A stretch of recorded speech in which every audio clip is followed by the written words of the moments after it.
Segala yang berhubungan dengan manusia itu sebenarnya banyak yang tidak pasti. Kalau kita pastikan, biasanya nanti kita gelisah.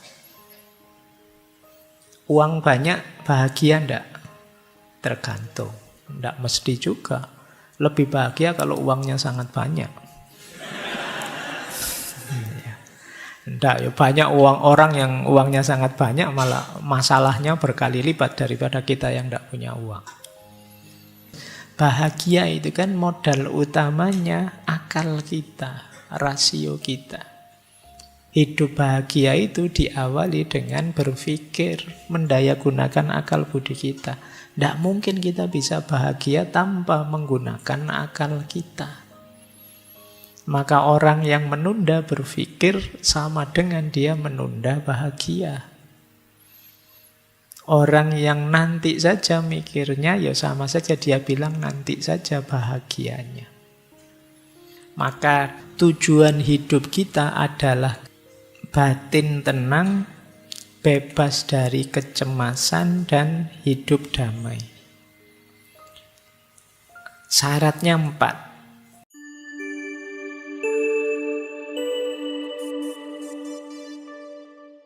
Assalamualaikum warahmatullahi wabarakatuh. Bismillah, mari kita lanjutkan lagi ya ngaji kita. Menarik kalau teman-teman mencermati, baik dalam stoikisme maupun epikureanisme ada istilah ataraksia. Nanti ada lagi satu aliran skeptisisme. Apa sih ataraksia? Kalau di stoikisme, ataraksia itu pengendalian diri dan penerimaan hal-hal yang berada di luar kendali. Yang kita kontrol, bisa kita kontrol, ya kita kontrol. Yang tidak bisa, ya kita terima saja. Yang dalam kuasa kita, ya kita urusi. Yang di luar kuasa kita pasrahkan. Jadi ini gaya stoik. Dulu kita berkali-kali pernah bahas ini. Jadi kalau ingin tenang, mari kita urusi yang dalam kuasa kita saja. Jangan ngurusi yang di luar kuasa kita. Misalnya wataknya orang lain, itu kan di luar kuasa kita. Sulit kita mengontrolnya. Tapi kalau watak kita sendiri, kita bisa mengontrolnya. Respon kita terhadap kelakuan orang lain itu dalam kuasa kita. Tapi kelakuannya orang lain itu ya di luar kuasa kita. Kalau kita sadar seperti ini, nanti hidup kita lebih tenang. Ada orang kurang ajarnya luar biasa. Ya biar saja dia kurang ajar, yang penting saya tidak terpengaruh kok. Nah, ini kita lebih tenang. Ini pernah kita jelaskan dulu di banyak sesi tentang stoikisme. Kemudian yang kedua ada skeptisisme. Skeptisisme itu dari Viro dan kawan-kawan, ataraksia untuk kita bisa tenang adalah jangan menilai hal-hal yang tidak pasti. Jadi menilai hal-hal yang tidak pasti itu kan kita sering, tiap hari pekerjaan kita itu kan menilai. Segala yang berhubungan dengan manusia, dengan humaniora itu sebenarnya banyak yang tidak pasti. Kalau kita pastikan, biasanya nanti kita gelisah. Jadi misalnya, ini boleh enggak? Ya biasanya jawabannya ini bisa boleh, bisa tidak. Segala yang tentang manusia itu secara umum memang vonisnya adalah tergantung. Tidak ada yang pasti. Uang banyak, bahagia enggak? Tergantung. Tidak mesti juga. Lebih bahagia kalau uangnya sangat banyak. Tidak, ya banyak orang yang uangnya sangat banyak, malah masalahnya berkali lipat daripada kita yang tidak punya uang. Jadi kalau kita yang tidak punya uang kan simple, kita tidak mikir macam-macam. Yang kita pikirkan cuma satu, gimana caranya punya uang. Kalau yang uangnya banyak, mikirnya neko-neko itu kan mau dipakai ini, tidak cocok dipakai itu, tambah panjang pikirannya. Jadi tidak mesti juga. Punya pasangan cakep, bahagia enggak? Tergantung juga. Ya kadang-kadang malah lebih bahagia pasangan yang tidak terlalu cakep. Pasangan cakep tiap hari kamu mikir galau. Ini jangan-jangan tak tinggal ngaji di luar digodain orang. Jangan-jangan kamu cepet tua karena khawatir terus. Coba pacarmu biasa-biasa saja, cenderung jelek, kamu santai.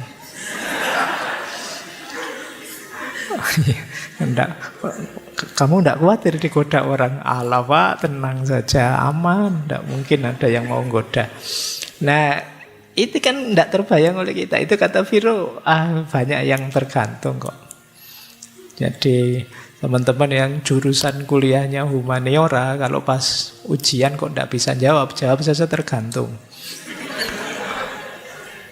Itu kan bisa tergantung. Kalau begini mesti bagus, nggak tergantung Pak, orangnya sehat apa enggak. Kalau orangnya enggak sehat ya enggak. Oh, ada gantungannya banyak. Jadi itu kata Viro, kayak seperti kalau kita paham rumus ini, kita tenang. Kita tidak mudah kaget, kita tidak mudah galau. Ya memang tidak pasti hidup manusia itu. Nah, ini gaya kedua. Ada gaya ketiga yang kita pelajari ini, Epikureanisme dari Epikuros dan kawan-kawan. Menghindari sakit dan menikmati hidup secara sederhana.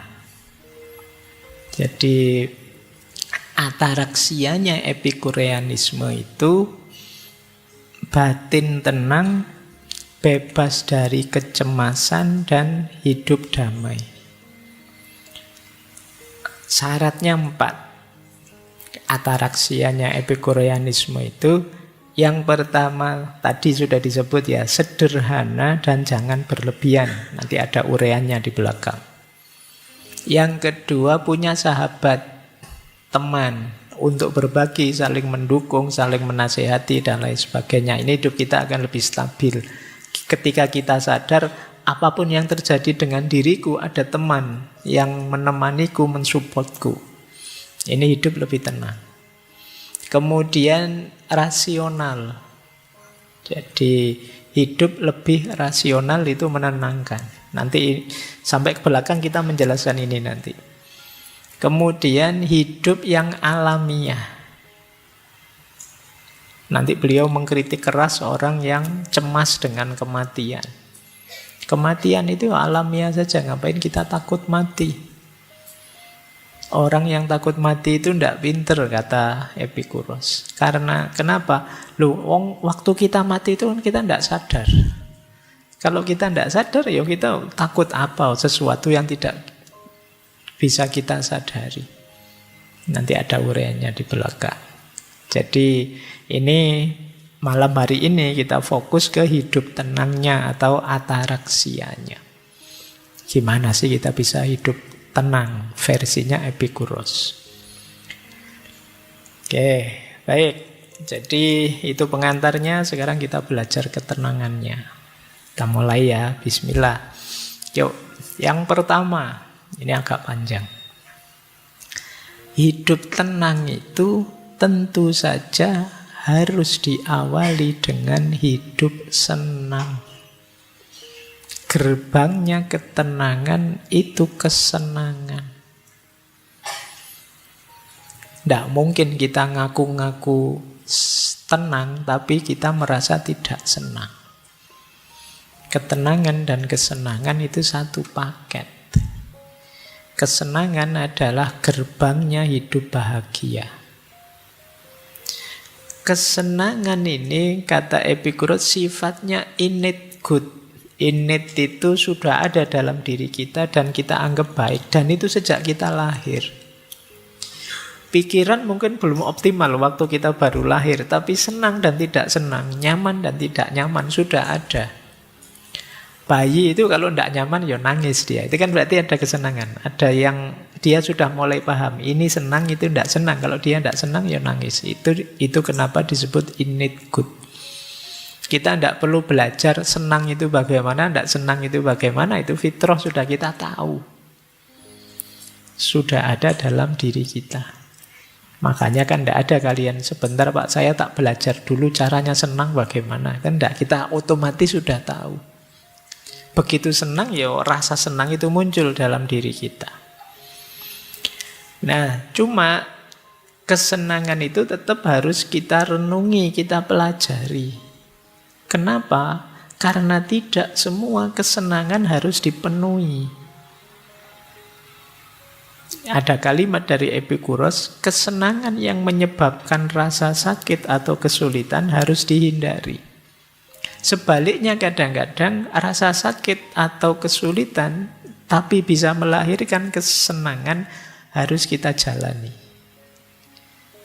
Jadi mungkin ada kesenangan, enak sih sekarang nyaman, tapi itu akan menyebabkan rasa sakit jangka panjang.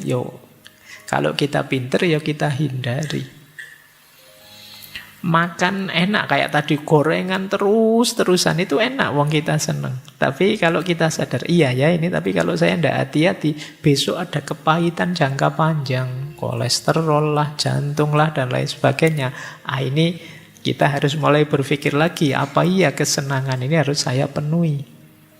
Atau ada kepahitan, kita tidak enak menjalankannya, tapi kalau kita jalankan kepahitan ini, besok kita ketemu kesenangan di belakang yang jauh lebih panjang. Nah itu kalau kata Epikuros, ayo kita jalani. Belajar misalnya, itu kan pahit, tidak enak, capek juga, puyeng juga. Tapi kalau kita tidak belajar, kita tidak ketemu nikmatnya ilmu, kita tidak ketemu manfaatnya ilmu untuk masa depan kita yang panjang. Maka harusnya kita jalani belajar itu. Jadi meskipun orang itu mencari kesenangan, tapi dia harus jeli melihat apakah kesenangan ini membuahkan rasa sakit atau tidak. Atau apakah sebelum mencapai kesenangan itu aku perlu menahan diri dalam kepahitan-kepahitan tertentu atau tidak. Jadi kalau akal rasio kita jalan, kita bisa mengidentifikasi jenis-jenis kesenangan tadi. Bahkan kata Epikuros, kadang-kadang orang itu harus siap sakit sebentar demi senang yang lebih panjang. Ngaji malam hari ini mungkin sakit sebentar, sumuk lah, rame lah, sumpek lah. Tapi kan demi biar saya ngerti sesuatu, dan pengertian itu mungkin ada manfaatnya ke depan, jauh lebih panjang. Nah, ini pahit dulu baru ketemu manfaat. Olahraga misalnya kan capek, tidak enak, tapi kan ada manfaat kesehatan jangka panjang. Jadi hedonisme itu memang dikenal aliran yang hidup hanya untuk senang-senang saja. Tapi versinya Epikuros, kesenangan itu harus jeli kita melihatnya, tidak sekedar enak langsung ditabrak.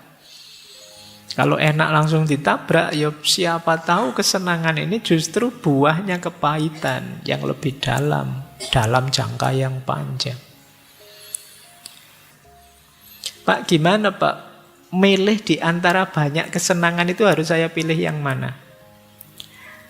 Kata Epikuros, kesenangan itu bisa dilihat intensitasnya, bisa dilihat durasinya, bisa dilihat kemurniannya. Jadi, intensitas itu kuatnya. Kalau enak, sangat enak. Ini sekedar enak saja, ini biasa saja, itu namanya intensitas. Kemudian ada durasi. Kalau durasi ini sebenarnya enak saja sih, tidak sangat enak, tapi durasinya panjang, lama. Atau kemurniannya. Kemurniannya itu senang yang tanpa ada rasa sakit sama sekali. Kan ada kesenangan itu disertai sakit.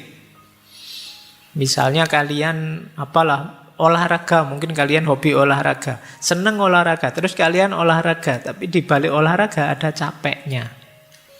Itu berarti ada kesenangan yang disertai rasa sakit. Ada kesenangan murni, ada kesenangan dari sisi durasi, ada kesenangan dari sisi intensitas. Nanti kata Epikuros, antara intensitas dan durasi, pilihlah durasi. Antara durasi dan kemurnian, pilihlah kemurnian. Jadi nanti kesenangan murni itu nanti pada akhirnya ketemu kesenangan-kesenangan yang lebih batin, lebih spiritual. Tidak sekedar kesenangan materi. Biasanya kesenangan materi itu selalu ada unsur rasa sakitnya. Jadi kalau tabrakan antara intensitas dan durasi, pilih durasi. Pilihlah kesenangan yang jangkanya jauh lebih lama, lebih panjang. Kayak tadi loh, makan itu mungkin enaknya luar biasa dibandingkan enaknya belajar. Enaknya belajar mungkin tidak senikmat waktu kalian makan, tapi belajar ini senangnya bisa jangka panjang. Kalian bisa menikmatinya jauh lebih panjang. Pilih yang durasi. Tapi nanti ada juga yang murni. Kalau murni ini ya asli, berarti tidak kecampur apa-apa. Ini pasti kesenangan sejati. Nanti ketemu para sufi misalnya, senangnya dekat dengan Allah, senangnya dan lain sebagainya. Nah, maka untuk kesenangan murni itu ya, beliau bilang begini, there was no reason to eat, drink, and be merry today if you are going to have a headache from it tomorrow. Tidak ada alasan untuk makan, minum, atau kawin kalau hari ini kalian sedang pusing. Jadi ini masih ada sakitnya. Baik. Apa kesenangan yang diawali rasa sakit? Di situ diilustrasikan, ya makan diawali lapar. Hubungan suami istri diawali nafsu. Ini kan diawali sakit. Diawali keinginan yang belum terpenuhi. Tapi nanti ada kesenangan yang lebih murni. Epikuros mencontohkan misalnya kesehatan dan persahabatan. Persahabatan itu lebih murni, tidak ada sakitnya. Baik, jadi ini rumus kedua. Jadi boleh kalian mengejar kesenangan, tapi kesenangan yang lebih rasional. Apakah itu karena intensitas, durasi, atau kemurniannya? Kalau kalian berhadapan dengan satu kesenangan, coba diukur 3 aspek ini. Intensitasnya, durasinya, kemurniannya. Kalau bisa 3-3-nya, alhamdulillah. Tapi kalau tidak bisa, pilih kemurniannya. Itu standar paling pokok. Apalagi kemudian ya murni, ya durasinya lama, ya rasanya sangat kuat. Itu tidak usah ragu-ragu, diambil saja. Itu menyenangkan pasti. Baik. Terus beliau menyebut begini, pada permulaan segala-galanya ada akal budi, milik kita yang paling bernilai. Dari akal budi, keutamaan-keutamaan lain semua dapat disimpulkan. Akal budi mengajar kita bahwa tidak mungkin hidup senang kalau tidak hidup secara rasional, bersusila, dan adil. Juga sebaliknya, mustahil hidup rasional, bersusila, dan adil, tapi tidak merasa senang. Karena keutamaan-keutamaan menyatu erat dengan hidup senang. Dan yang satu tidak dapat dipisahkan dari yang satunya. Mungkin kemarin-kemarin kita merumuskan hidup senang dan hidup baik itu 2 hal yang berbeda. Kalau di Epikuros tidak. Tidak mungkin kita bisa senang kalau kita tidak hidup baik. Dan tidak mungkin kita ngaku orang baik tapi tidak senang. Jadi kalau yang pertama jelas bahwa tidak mungkin kita bisa hidup senang tanpa hidup baik. Karena yang melahirkan kesenangan itu pasti kebaikan-kebaikan. Dan tidak mungkin kita hidup baik tanpa senang. Karena kalau kita melakukan kebaikan dan tidak merasa senang, berarti kita tidak utama. Mungkin kebaikan itu ya terpaksa saja, formalitas saja. Kita tersiksa oleh kebaikan itu, berarti kita belum menghayatinya. Jadi orang baik pasti bahagia. Dan orang bahagia pasti baik. Kalau tidak, ada yang salah dalam rumusannya. Jadi ini menurut Epikuros ya. Maka orang yang nganggap hidup hedon itu pasti negatif, nah ada pembandingnya. Ternyata pikiran-pikirannya Epikuros yang disebut akarnya hedonisme tidak begitu. Hedonisme jadi lebih artifisial, negatif nanti di hedonisme yang modern, yang dulu pernah kita bahas. Baik ya, jadi rumus pertama orang bahagia, hidup tenang adalah hidup senang. Untuk tenang kita harus senang. Tidak mungkin kita bisa tenang tanpa senang. Beliau punya quote menarik begini.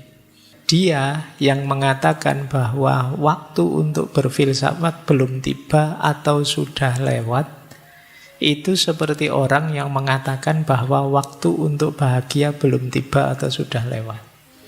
Jadi kalau kalian bilang, besok sajalah Pak filsafatannya, ini masih muda, seneng-seneng dulu. Itu sama kayak kalian bilang, besok saja bahagianya. Kenapa begitu? Nanti dijelaskan oleh Epikuros. Bahagia itu kan modal utamanya akal kita, rasio kita.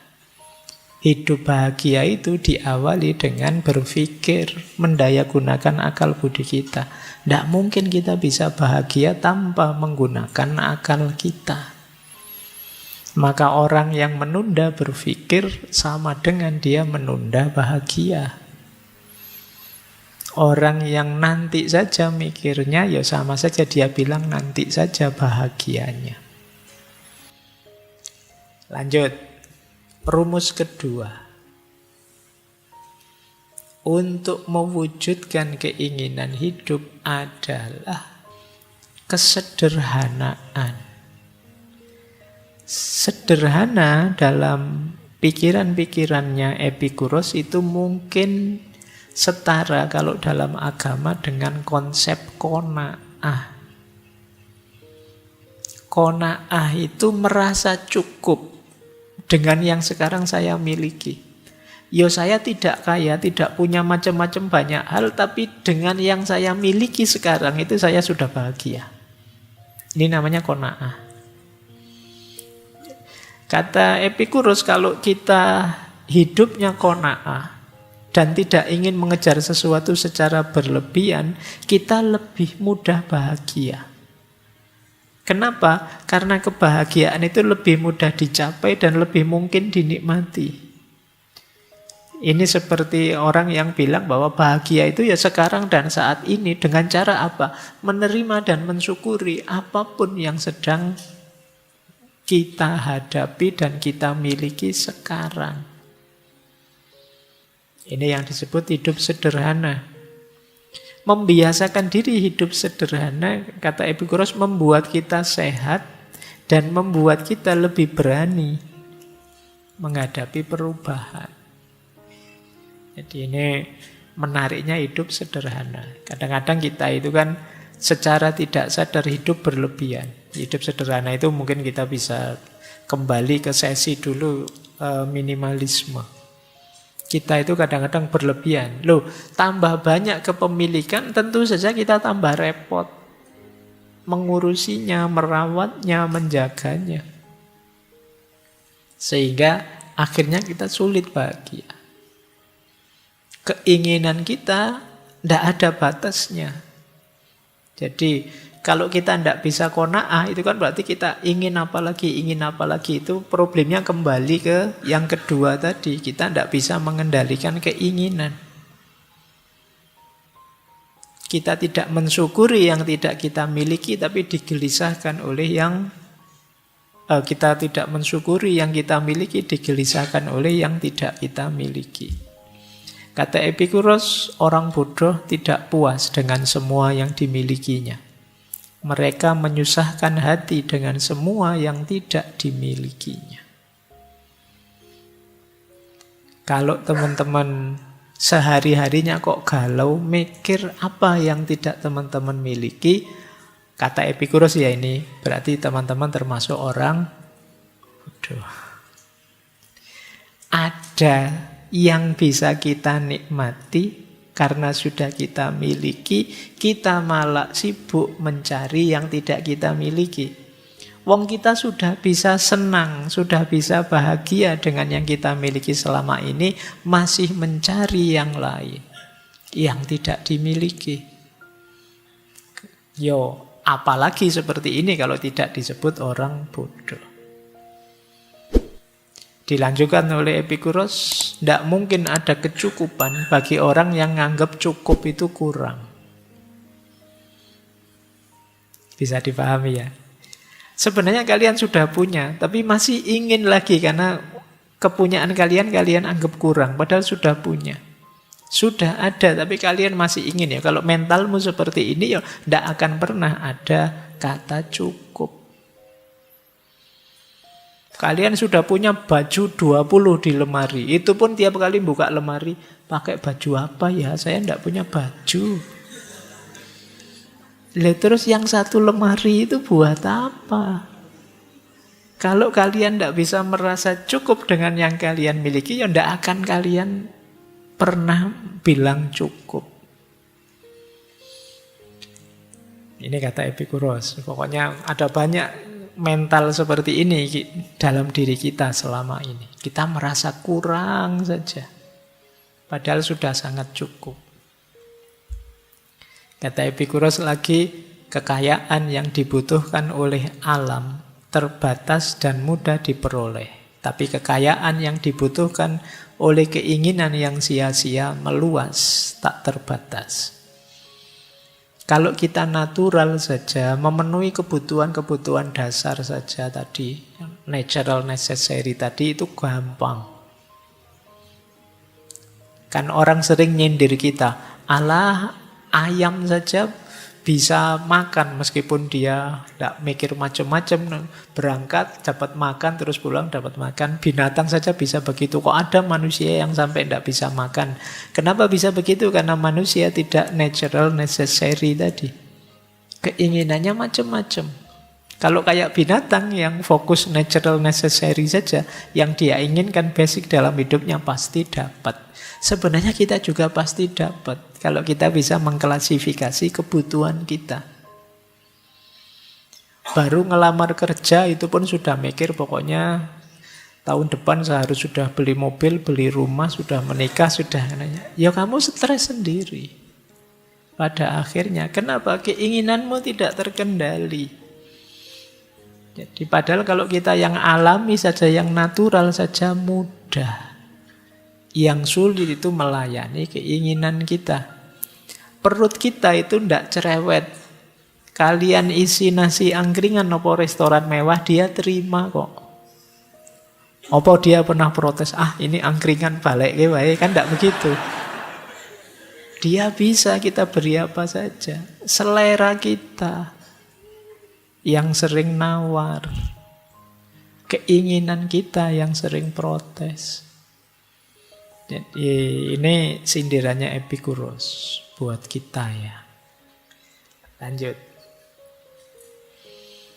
Kata Epikuros, bukan kekurangan sebenarnya yang menyakitkan, tapi menanggung rasa iri yang timbul dari keinginan yang sia-sia. Kenapa harus diawali rasa iri? Ya karena biasanya keinginan kita jadi unnatural, tidak alami, juga unnecessary ketika kita melihat orang lain, membandingkan diri kita dengan orang lain. Sebenarnya yang kita miliki itu sudah cukup, tapi kita merasa kurang karena melihat orang lain. Padahal orang lain itu bukan kita. Mungkin standar mereka beda dengan standar kita, tapi karena kita melihat orang lain terus timbul rasa iri. Yang semula cukup kita anggap kurang. Akhirnya kita merasa tersakiti oleh itu. Kalian merasa jadi orang yang lemah, jadi orang yang malang, jadi orang yang tidak punya apa-apa. Padahal tanpa kalian bandingkan dengan orang lain, sebenarnya kalian kan sudah bisa hidup nyaman dengan yang kalian miliki saat ini. Jadi, apa tidak boleh Pak? Kita kaya, ya boleh saja. Cuma, kalau belum kaya, jangan membanding dengan orang lain yang menimbulkan rasa iri. Itu akan membuat kita sakit dan tidak mensyukuri yang kita miliki. Ini rumus ya, ini untuk agar kita bisa mengendalikan keinginan kita dan menerima apa yang sudah kita punya sekarang. Ini sumbernya ketenangan hidup. Karena temanya malam hari ini kan caranya hidup tenang. Lanjut. Yang ketiga. Nah, ini termasuk yang beliau senangi, persahabatan. Sampai murid-muridnya pun dipanggil sahabat. Kata beliau, dari semua hal yang diperoleh kebijaksanaan untuk menghasilkan kebahagiaan hidup yang utuh, yang terbesar adalah kepemilikan persahabatan. Beliau bahkan menyebut antara perkawinan dan persahabatan itu lebih tinggi levelnya persahabatan. Persahabatan itu tingkat tulusnya lebih tinggi. Orang lebih cenderung mau berkorban, ikhlas untuk sahabatnya. Kalau dengan pasangan suami istri kadang-kadang masih ada pamrih-pamrihnya, masih ada harapan-harapan tertentu yang kalau tidak terpenuhi terus jadi masalah. Tapi kalau dengan sahabat tidak, dengan teman tidak. Kita kalau sama teman, kata Epikuros, mereka datang dan kita ngobrol ngalur ngidul bareng-bareng saja, itu sudah membahagiakan. Tanpa harus mereka bawa apa atau mereka menguntungkan kita apa, enggak. Maka kata beliau, sahabat itu posisinya lebih tinggi, termasuk dibandingkan ikatan pernikahan. Jadi tidak masalah kalau kalian nembak ditolak terus jawabannya kita sahabat saja ya. Ya. Itu berarti ingin level yang lebih tinggi.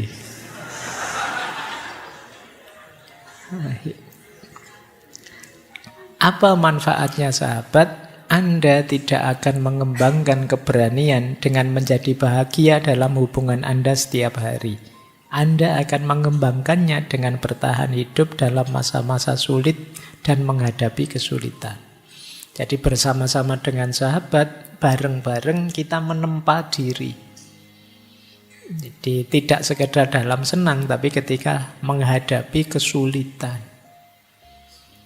Bahkan itu kalimat terakhir itu menarik. Bukan bantuan teman-teman kita yang membantu kita, tapi keyakinan bahwa mereka akan membantu kita, itu sudah menenangkan. Saya mungkin kalah, mungkin jatuh, mungkin hancur, tidak apa-apa. Saya punya teman-teman yang apapun situasi saya, dia siap menerima saya. Ini membuat kita mantap, tenang. Jadi itu gunanya sahabat. Makanya ini mungkin agak kontras dengan yang di depan tadi, ingin hidup uzlah, tapi seandainya berinteraksi dengan orang, berinteraksilah dengan para sahabat. Ada quotes menarik bisa kalian pakai dari dia. Kita harus mencari seseorang untuk makan dan minum sebelum mencari sesuatu untuk dimakan dan diminum. Itu menarik ya, jadi cari sahabat. Jangan makan sendiri. Ya ajaklah teman. Kata Epikuros, makan dan minum tanpa teman itu sama saja dengan melahap seperti singa dan serigala. Singa dan serigala itu kan kalau makan ya kan tidak mikir ajak-ajak teman. Beda dengan binatang tertentu ya kalau makan bareng-bareng. Nah, ini quotes untuk para sahabat. Kalian jangan tenang saja kalau makan ada sahabatmu ya diajak makan. Siapa tahu dia bisa nraktir kita. Lumayan. Jadi kalau dalam Islam itu kan ada cerita Nabi Ibrahim itu ya, yang beliau tidak pernah, Nabi Ibrahim itu makan sendirian. Kalau beliau mau makan kok pas sendirian, dia akan keluar rumah nyari orang yang bisa diajak makan bareng. Ini manfaatnya besar kalau kata Epikuros. Karena sahabat dan teman inilah yang nanti membackup kita, mendukung kita, siap menerima kita apapun kondisi kita. Ya cirinya sahabat itu sebenarnya ya tidak perlu diperintah begitu, ya otomatis sudah. Kalau sama teman kok lagi nongkrong pengen makan kan, ayo makan. Ada ndak di sini yang lagi ngobrol-ngobrol pengen makan, terus nyari-nyari alasan sebentar ya, saya ada urusan, terus pergi makan sendiri. Berarti belum sahabat. Kalau sahabat itu mesti ngajak makan. Nah ini, nanti setelah ini paling kalian waspada itu. Kalau ada temennya tiba-tiba bilang, kamu sahabatku kan? Gitu. Nah ya, itu alamat itu sebentar lagi. Oke, ya paling sebentar lagi 100-100 ada kan ya itu. Baik. Oke, jadi persahabatan jadi kunci tenangnya hidup. Ketika kita sadar bahwa apapun yang terjadi akan ada orang yang mendukung kita, kita akan merasa nyaman. Hidup rasanya lebih tenang. Karena kalau kita merasa sendirian itu juga kita insecure juga. Kalau nanti ngalami harta tentu tidak ada yang mendukung, ya tidak ada yang menghibur, tidak ada yang membantu mencari solusi. Juga hidup ini rasanya pahit. Kita lanjutkan. Cara yang keempat, yang natural saja dalam hidup, jangan terdistraksi oleh kerumunan-kerumunan. Kata Epikuros, saya tidak pernah ingin menuruti kemauan orang banyak. Kenapa?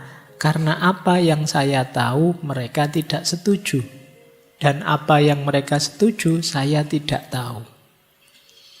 Karena orang banyak itu sulit. Kalau kita ingin menuruti orang banyak, yang satu bilang A, kita mau ke A, nanti yang lain bilang B.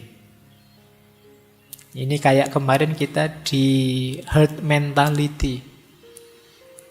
Jadi mari kita penuhi saja keinginan kita.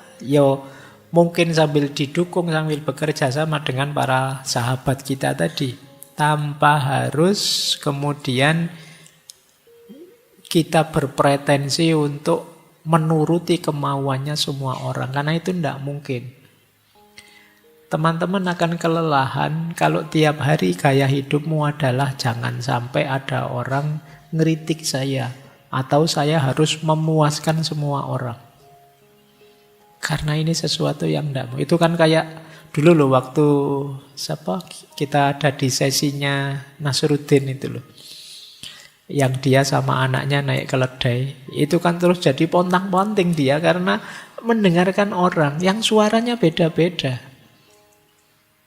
Waktu dia keluar rumah, Nasruddin di atas keledai, anaknya di bawah. Terus orang komentar, orang tua kok tidak tahu diri. Anaknya disuruh jalan, dia enak-enakan naik keledai. Bingung dia. Terus anaknya yang disuruh naik. Orang ganti komentar, anak durhaka. Dia di atas keledai, orang tuanya dibiarkan jalan. Itu bingung. Nanti akhirnya sudahlah nak, kita naiki berdua saja. Orang komentar, keledai sekecil itu kok dinaiki berdua. Tidak mikir apa ya? Susah lagi. Akhirnya dua-duanya turun. Dituntun saja nak keledainya. Orang juga komen, bawa keledai kok ya dua-duanya jalan kaki, kok bodoh banget. Susah. Akhirnya sudah nak, ayo keledainya digotong aja berdua. Itu kalau kalian mendengarkan komentarnya orang. Hari ini kan kita sering digelisahkan itu. Kalian mungkin posting apa, terus orang komentar aneh-aneh banyak sekali. Ada saatnya terserahlah orang mau komen apa, yang penting menurut saya ini baik. Karena kadang yang komen juga iseng saja kok. Ngapain kita ambil hati sedalam itu? Nah, bagian dari ketenangan hidup adalah kita menyadari momen ini. Jadi biasa saja, natural saja, jangan terdistraksi oleh kerumunan. Kata Epikuros, jika kamu membentuk hidupmu sesuai dengan kodrat hidup yang alami saja, maka kamu tidak akan pernah miskin. Tapi jika kamu mengikuti pendapat orang lain, kamu tidak akan pernah kaya. Karena kamu akan kerepotan sekali melayani mereka semua. Ini rumus ya, pokoknya ini rumus-rumus hidup tenang. Kata Epikuros, ya untuk hidup tenang adalah mari hidup dengan tanpa kecemasan. Yang biasanya kecemasan itu sumbernya pikiran kita. Kata Epikuros, manusia telah lama tertindas oleh rasa takut yang membabi buta. Takut apa saja. Nanti beliau banyak membahas tentang takut kematian. Kata Epikuros, lebih baik bagimu bebas dari rasa takut dengan berbaring di atas dipan.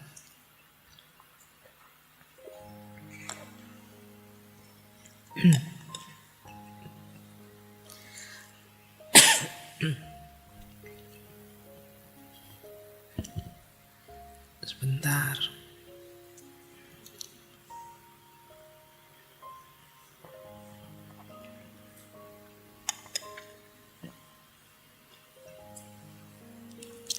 Ini rumus yang tadi. Setinggi apapun filsafat, kalau tidak sehat,